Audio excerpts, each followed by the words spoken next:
Welcome to Oligarchy, the inevitable reversion. The gravity of power and the logic of reversion. In every age, power begins its ascent with a promise. It offers order where there was uncertainty, coordination where there was chaos. It presents itself as the only structure capable of holding complexity together. And for a time, it delivers. Roads are built, systems synchronize, and the scattered threads of society are drawn into a single weave. But with each knot tied at the center, something else begins to tighten. What begins as coordination becomes consolidation. Decision-making narrows. Alternatives disappear. Systems that once breathed with the rhythm of human life begin to harden around a single logic. And as that logic grows more absolute, it also grows more brittle. This is not an aberration. It is a pattern. Power, once centralized, does not remain static. It accumulates, it reinforces, and in doing so, it destabilizes the very ground it was meant to steady. Like mass in a gravitational field, the more that is drawn inward, the more the surrounding structures bend to its weight until the field itself begins to distort. Eventually, that weight becomes unsustainable. The center no longer holds, it consumes. Complexity can no longer be managed, only suppressed, but once promised stability begins to produce imbalance, and from that imbalance, a deeper instability emerges, not just of politics or economy, but of meaning, of trust, of structure itself. This is the arc beneath every unraveling, a slow drift from centralization through imbalance into instability, not in metaphor, but in system dynamics, not as failure, but as feedback. Yet instability is not collapse. It is exposure. It reveals the artificial equilibrium that held everything in place. And it invites something else, not yet present, but gathering. What rises in the wake of over-centralization is not necessarily rebellion. It is reversion, not as a violent reaction, but as a systemic tendency toward restoration. Reversion is misunderstood. It is not revolution in the romantic sense. It is not idealistic or even voluntary. It is structural. It is what happens when a system distorted beyond self-correction begins to seek new points of balance. Reversion does not guarantee justice or improvement. It merely opens the field. It clears the saturated center and invites the margins to speak. We are living through such a moment now. The attempt to centralize planetary governance, to bind all coordination to a handful of platforms, currencies, and institutions is nearing its threshold.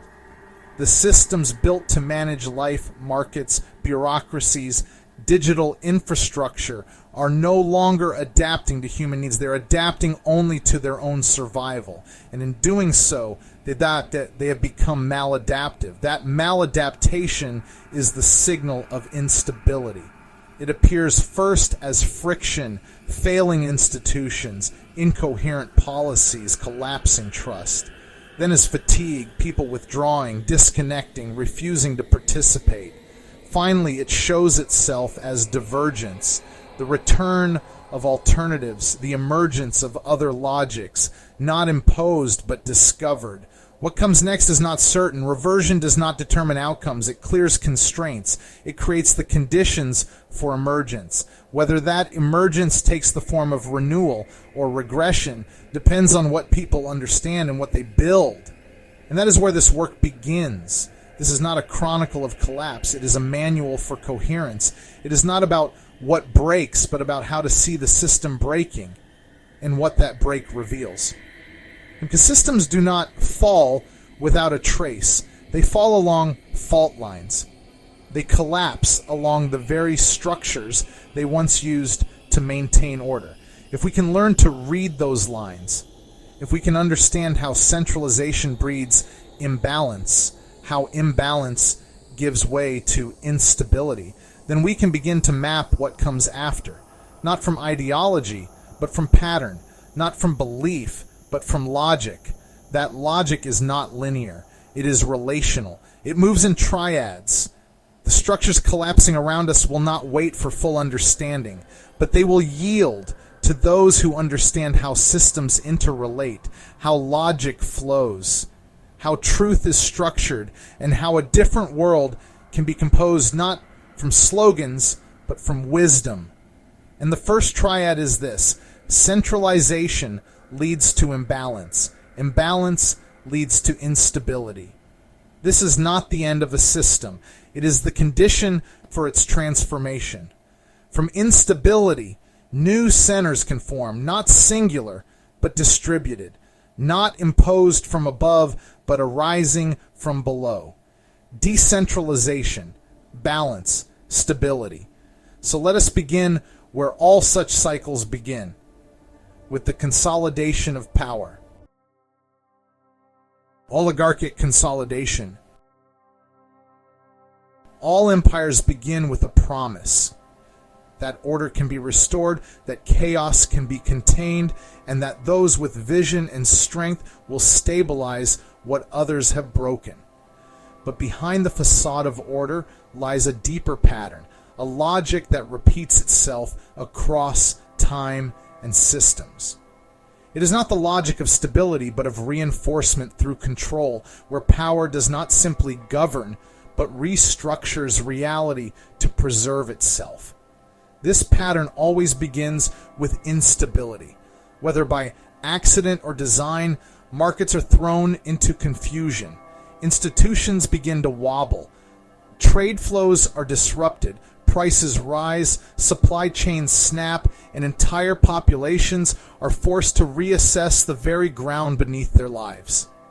Fear enters quietly at first, through higher grocery bills, through delayed goods, through the soft panic of uncertainty, but it never leaves quietly.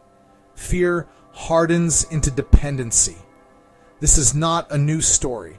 In our present moment, we have watched this cycle unfold with stunning speed.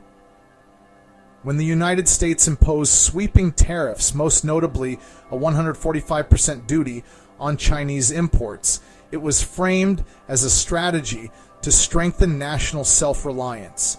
But its deeper consequence was economic turbulence, a contraction in GDP, rising inflation, and a sudden surge in import costs that struck businesses and households alike. Far from correcting a failing system, the move further destabilized it. But this instability did not harm all equally. It had a design. For those with resources and connections, instability is not a threat, but an opportunity. When rules change rapidly, those who write them or who have access to those who do hold the advantage. And so begins the second movement of the triad crony capitalism. This is not a corruption of the market system. It is the market system under the influence of concentrated power. When businesses can no longer succeed on merit, they turn to influence. And when the state rewards those who align and punishes those who do not, the economy becomes a stage for political loyalty. In this environment, entire sectors begin to reorganize around the whims of power.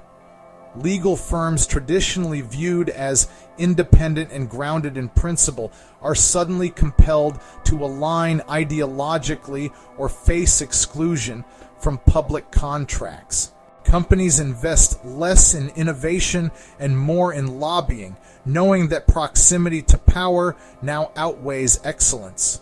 The logic of value is inverted. Success no longer flows from capability, but from compliance. And compliance pays handsomely. As the market is reshaped by crony relationships, wealth begins to pool in familiar places. The upper strata, already advantaged, find themselves in an environment of exponential gain.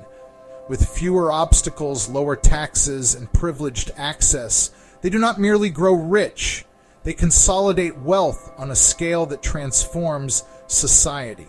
This is not incidental. It is the fulfillment of the logic set in motion by instability and sustained by favoritism. But the most dangerous feature of this process is its self-reinforcing nature.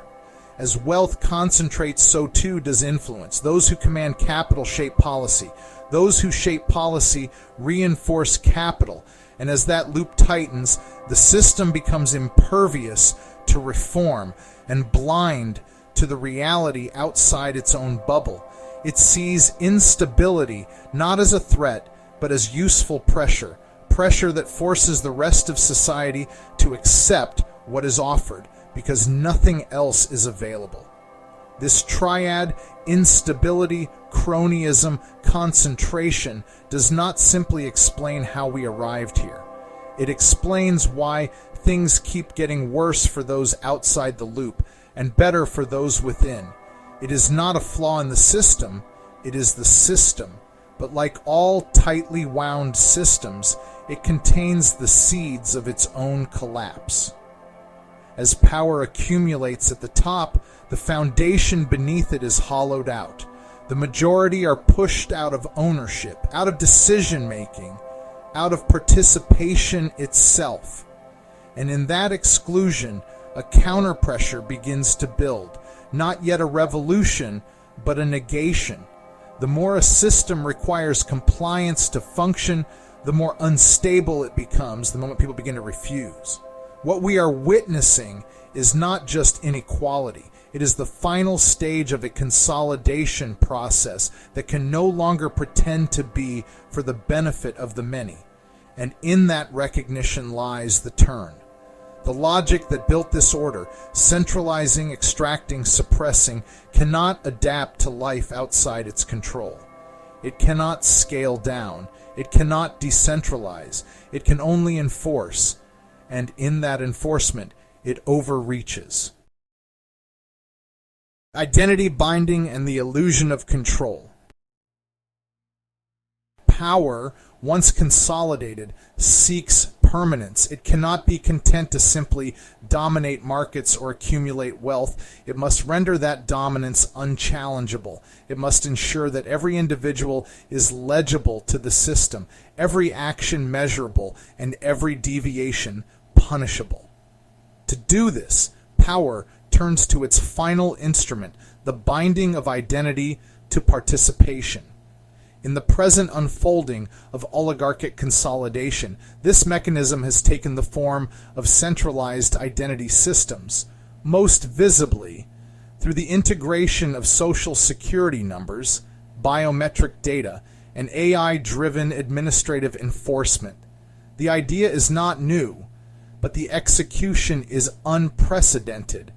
What began as a means of administrative coordination has become the linchpin of a new form of social control, one in which access to the economy, government services, education, even movement itself is contingent on a single, centrally issued marker of legitimacy. This identity, and whether in the form of a digital ID, facial recognition record, or algorithmically verified status, is presented as a tool of convenience.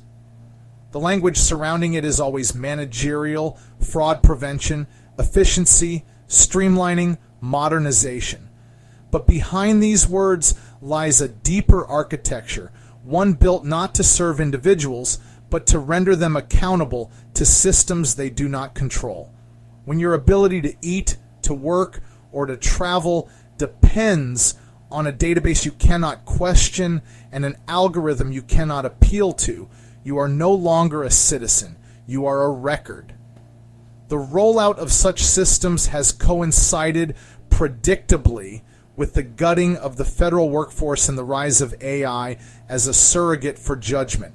Agencies once staffed by civil servants now function under the logic of automation, faster, cheaper, less human. The Department of Government Efficiency, or DOGE, tasked with implementing these changes, has reduced tens of thousands of roles to lines of code. Oversight has withered. Human discretion has been replaced with machine protocol. A generation of public-facing systems, Social Security, tax assistance, student loan servicing, has been handed to algorithms, and yet this transformation is not experienced equally. Those already marginalized, the poor, the elderly, the digitally excluded, are the first to suffer. For them, automation is not efficiency, but disappearance, a missed update, an unscanned form, a misclassified status, and their lives are frozen. No aid, no appeal, no explanation. They do not receive denials. They receive silence. Their identity is not validated, and so they no longer exist in the system's eyes. This is the hidden cruelty of identity binding, its ability to erase without violence. There are no soldiers, no raids, just an access denied message on a screen. The system, having made itself the sole channel for participation, has also made itself the sole arbiter of reality. You are what it says you are, or you are nothing. But no system can sustain such pressure without rupture. As exclusions grow, so too does public distrust. People begin to sense that the tools meant to serve them are being used against them. They begin to censor themselves, not out of legal fear, but practical necessity. A tweet, a protest, a comment overheard by the wrong software agent, and suddenly the system grows cold. Travel applications stall. Bank transfers get flagged. Opportunities vanish without explanation. Fear becomes the medium of daily life, and submission the currency of stability. And yet within this climate of control, the first cracks appear. Individuals begin refusing. Some opt out of biometric scans at airports. Others return to cash-only economies. Rural communities revive paper-based records and local credit networks. These acts are small, fragmented, and often ineffective, but they are not meaningless. They are the first expressions of a deeper recognition that the system no longer serves the people, and so the people must begin to serve each other. This shift is not yet a movement. It is still nascent, still searching for form. But as it spreads, a new logic begins to emerge. The centralized identifier, once seen as a passkey to opportunity, is increasingly viewed as a shackle, a mark of control, not freedom. People begin to ask whether legitimacy itself can be redefined not as a license issued from above, but as recognition earned from below, from community, from trust, from mutual aid. Herein lies the irony at the heart of the system's ambition. The more total its control becomes, the more brittle it grows. A system that binds all participation to a single point of verification becomes exquisitely vulnerable. It cannot tolerate rejection because it has no backup. It cannot tolerate error because it has no grace. And it cannot tolerate mass divergence because the very scale that gave it power becomes the instrument of its collapse. As more and more people are excluded by accident, by dissent, or by simple non-compliance, the demand for alternatives intensifies.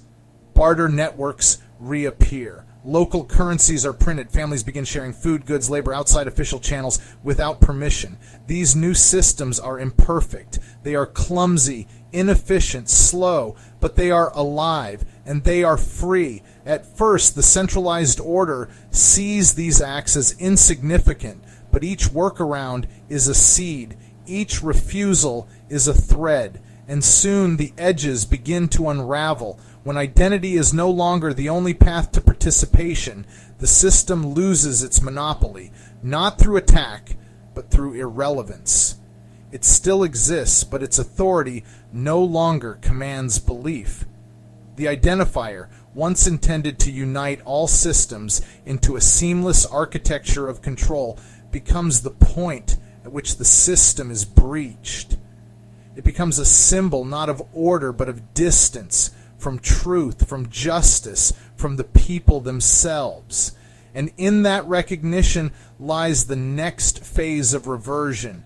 We are not yet through the fire. The collapse of legitimacy does not automatically yield liberation. It can lead to panic, to fragmentation, even to new forms of domination. But it also opens space. It reveals the emptiness at the core of the old structure and invites the work of building something better, not through conquest, but through relation. The question now is not whether the system will fall.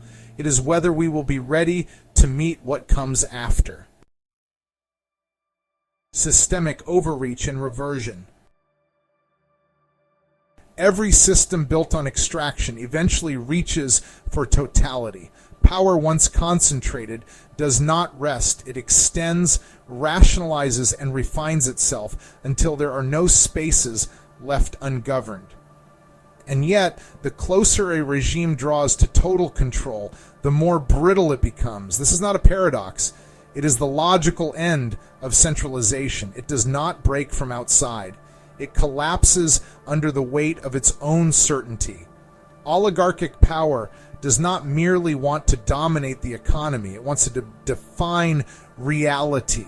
Its impulse is not just to rule, but to render itself indispensable, to be the thing through which all else must pass. That's why the machinery of control must tighten.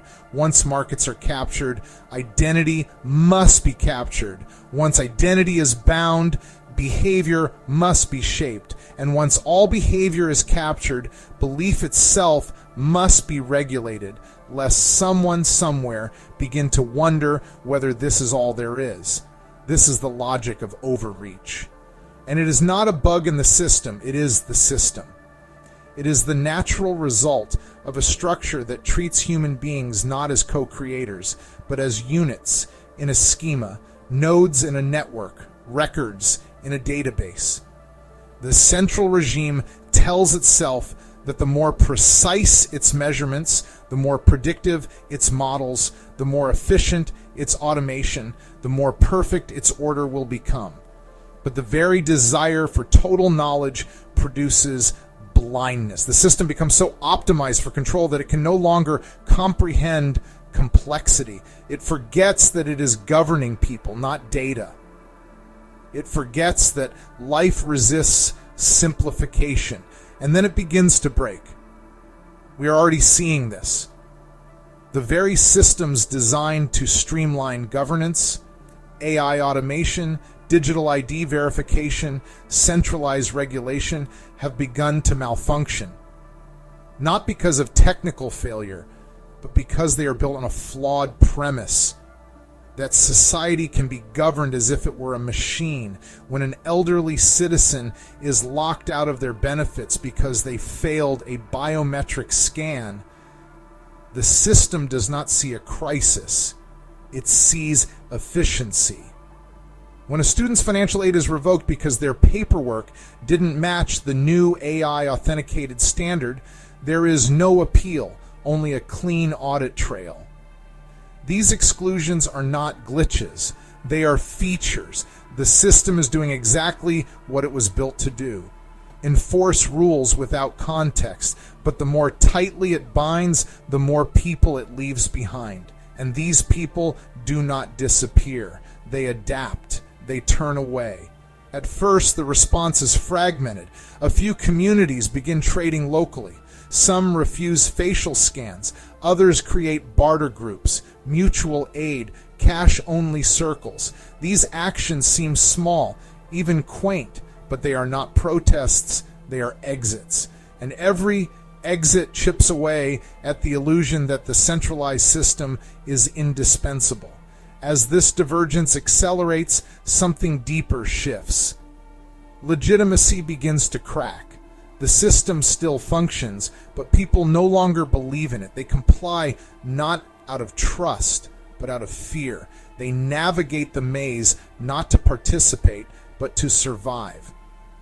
This is the first movement of reversion, the recognition that the system is no longer just and therefore no longer binding. People may still be caught in its grip, but they no longer grant it authority in their minds. Once this legitimacy dissolves, the second movement begins: disconnection.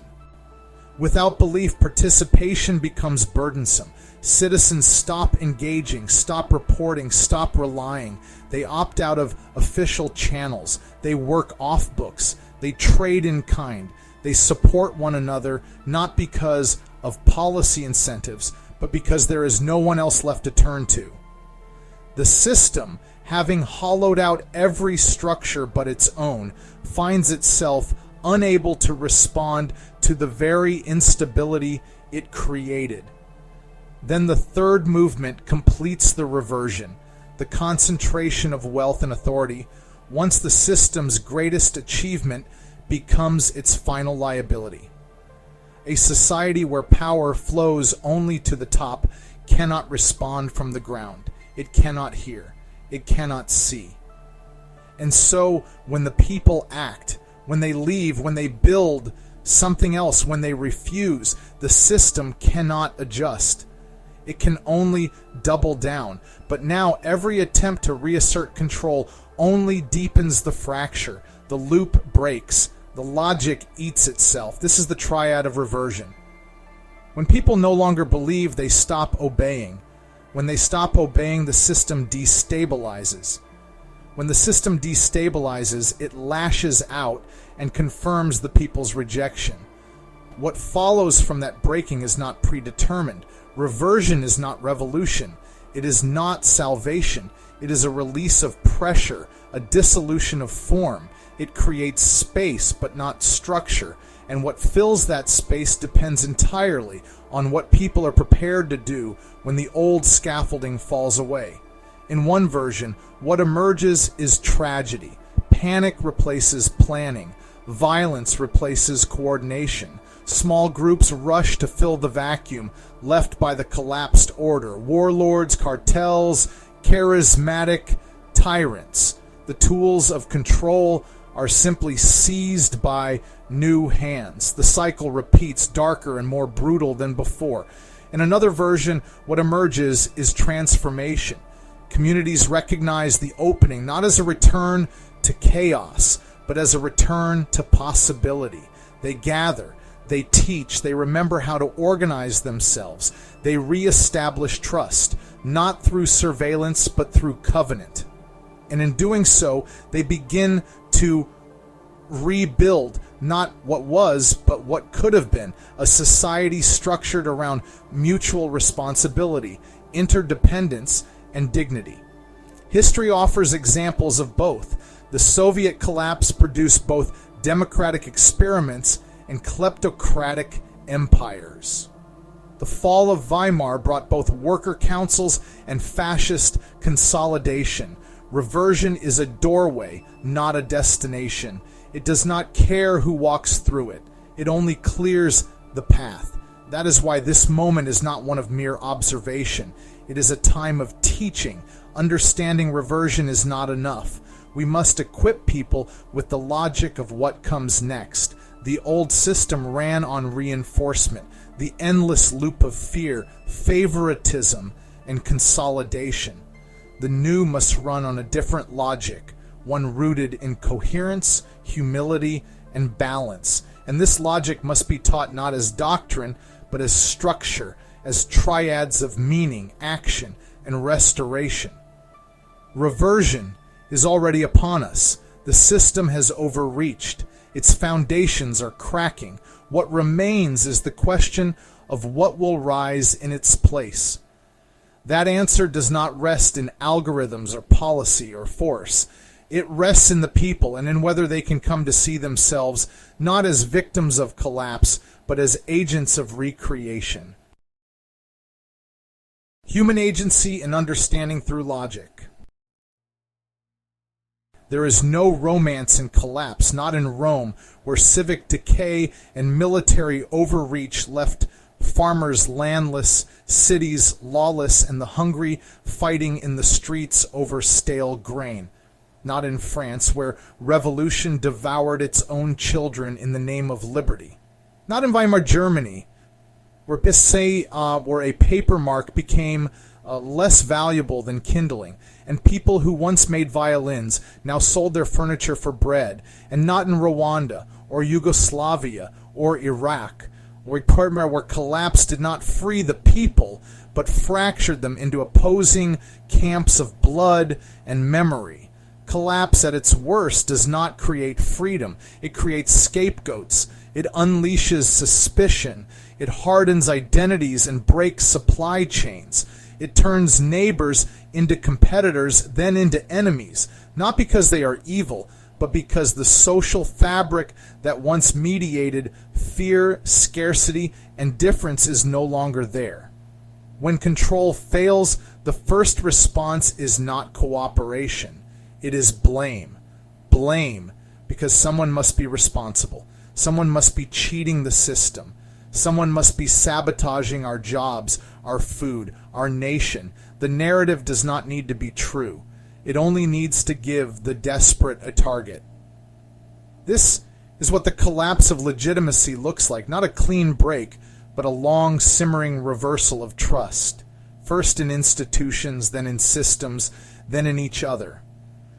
When Rome fell, it didn't end with a final battle. It ended with fragmentation. The bureaucracies broke, the armies scattered, and ordinary people turned to the nearest lord or bishop who could offer bread and a wall. Autonomy didn't emerge. Feudalism did. When the Soviet Union collapsed, it birthed a black market and a class of oligarchs. Lifespans dropped. Alcoholism soared. Former engineers sold cigarettes on the street. These are the patterns, not just loss, but division. Not just hardship, but persecution. In every major civilizational breakdown, we see this sequence: disorientation, disconnection, conflict, regression. And we must be honest with ourselves. It can happen again. The myth that we've come too far is just that, a myth. Systems fail when they become extractive beyond repair. When trust erodes faster than it can be rebuilt. And when people have no framework to interpret the chaos. But here is where our moment differs. We live in a world not just of networks, but of mirrors. We can see what is happening, not in fragments passed down through rumor, but in real time, across borders and languages. We can talk to one another, publish, translate, compare. We can replay history at high speed and measure its patterns. More importantly, we have tools, not weapons, but structures of thought, capable of naming dynamics that past civilizations only experience blindly. We can model feedback loops. We can map reinforcing systems. We can identify when control tightens into fragility, when authority loses legitimacy, and when exclusion breeds rupture. The only thing missing, the only remaining bottleneck, is comprehension. Not education in the traditional sense. Comprehension, the ability to perceive relationships, to recognize structural failure, to see that what feels personal may be systemic, and to act accordingly. Most people don't lack intelligence. They lack framing. They feel the system squeezing, but they don't see its skeleton. They react to symptoms because the architecture is invisible. That's why understanding matters, not as an intellectual exercise, but as a matter of survival. If people can't name the collapse, they will misread it. If they misread it, they will turn on each other. If they turn on each other, the future will look like the worst of the past. But if they can see, if even a critical fraction begins to understand the patterns, they can respond before the spiral tightens. They can recognize bottlenecks, not as failures of character, but as structural consequences. They can stop demanding scapegoats and start demanding coherence. They can rebuild trust where institutions cannot. They can lay down the foundations of new systems before the old ones collapse entirely. This doesn't require a central plan. It doesn't require utopian blueprints. It requires the spread of structural literacy, of frameworks that help people see loops, dependencies, leverage points. Triadic logic is one of these tools, not because it is ancient or moral or elegant, but because it works, because it makes the invisible visible, because it turns events into systems and fear into foresight. And foresight is what gives us a chance not to prevent collapse entirely, but to keep it from taking everything with it. We do not live in the dark ages. We have technologies, networks, access to knowledge that no prior civilization possessed.